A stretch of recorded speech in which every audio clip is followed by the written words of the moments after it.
Happiness. That shimmering, elusive mirage we all chase. It's like chasing the horizon. No matter how fast or far you run, it never quite comes within reach.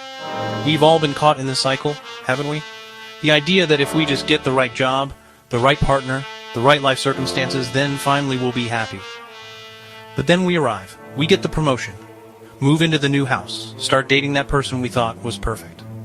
For a moment, there's that rush.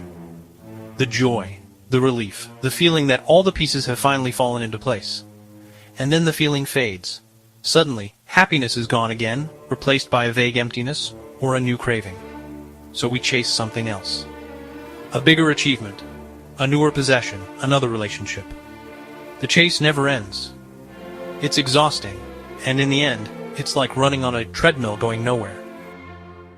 The biggest lie we tell ourselves is that happiness is a destination, a place we arrive at once we tick enough boxes.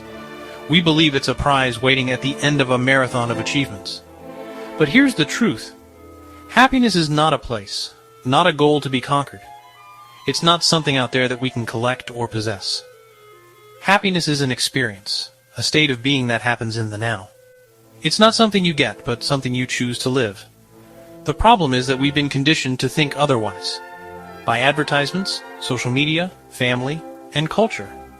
We've been sold a story that happiness lies in having more money, more status, more likes, more approval. But more of those things only intensifies the hunger. The hunger never gets satisfied. The role of social media and comparison social media has twisted the concept of happiness in profound ways. It's like being trapped in a constant parade of other people's highlight reels, perfect vacations, flawless selfies, picture-perfect lives. We scroll, compare, and measure our worth against filtered snapshots of someone else's life. This breeds dissatisfaction and envy. What we don't see is the struggle behind those photos. The loneliness, the anxiety, the failures that never make it to the feed. The pressure to keep up with curated lives can make us feel like we're failing. But the reality? Happiness isn't found by comparing your messy, complicated life to someone else's polished moments.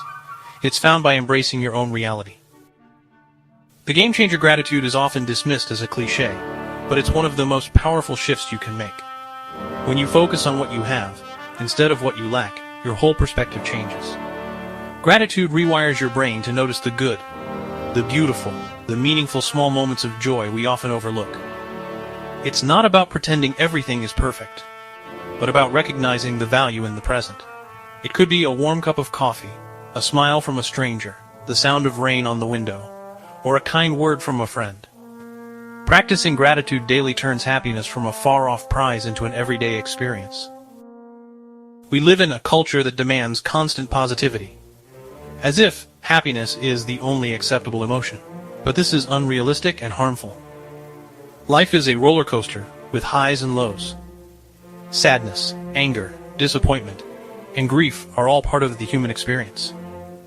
Expecting to be happy all the time sets us up for failure and self-judgment. True happiness is about accepting life's ups and downs and finding peace within the chaos. It's about learning to be okay with discomfort and uncertainty. Living fully, not perfectly happiness, is not about having a perfect life. It's about living a full life. It's about showing up authentically, embracing imperfection, and engaging with life's complexity. It's about connection, meaning, creativity, and growth. When you stop chasing happiness as a goal, you open yourself to a deeper, richer experience. You start noticing beauty in the ordinary. You find joy in moments of vulnerability, laughter, and even pain. This is where fulfillment lies. The roots of happiness, one of the greatest tools for cultivating happiness, is mindfulness. When you learn to be fully present, without judgment or distraction, life becomes more vivid and alive. Instead of rushing through moments, you savor them. You become aware of sensations, thoughts, and emotions without getting lost in them. Presence pulls you out of regrets about the past or anxieties about the future, anchoring you in the here and now. And happiness, in its purest form, is often found right here, in presence. Breaking free from the endless chase for happiness requires intention and practice. It means choosing to pause, breathe, and question your desires. Are you chasing what you truly want, or what you've been told you should want? It means cultivating self-awareness about your values and what genuinely brings you joy. It means letting go of attachments to outcomes and external validation. And it means practicing patience. Because this is not a quick fix, but a lifelong journey. Sometimes happiness isn't about adding more, but about simplifying. In a world obsessed with consumption and constant stimulation, choosing contentment can feel radical. Contentment doesn't mean complacency. It means being satisfied with what is, while still growing. It means appreciating what you have without needing more to feel worthy. It means slowing down, decluttering your mind and space, and reconnecting with what truly matters. Humans are wired for connection. Studies consistently show that strong relationships are one of the greatest predictors of happiness. Yet, in our pursuit of success or possessions, we often neglect genuine connection. True connection means being seen, heard, and accepted for who you are. It's about vulnerability and empathy, not perfection. So invest in your relationships, friends, family, partners. These connections anchor you in joy and meaning beyond material things. Beyond happiness, happiness is fleeting, but purpose endures.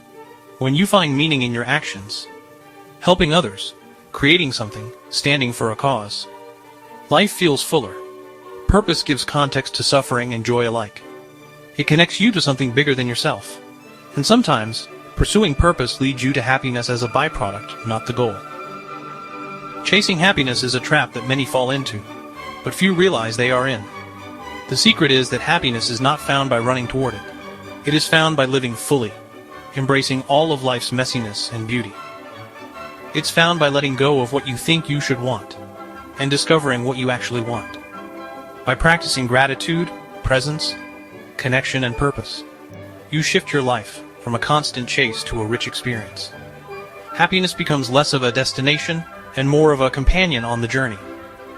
If you agree, ink, rage, repeat. Share, like, and subscribe. See you next time.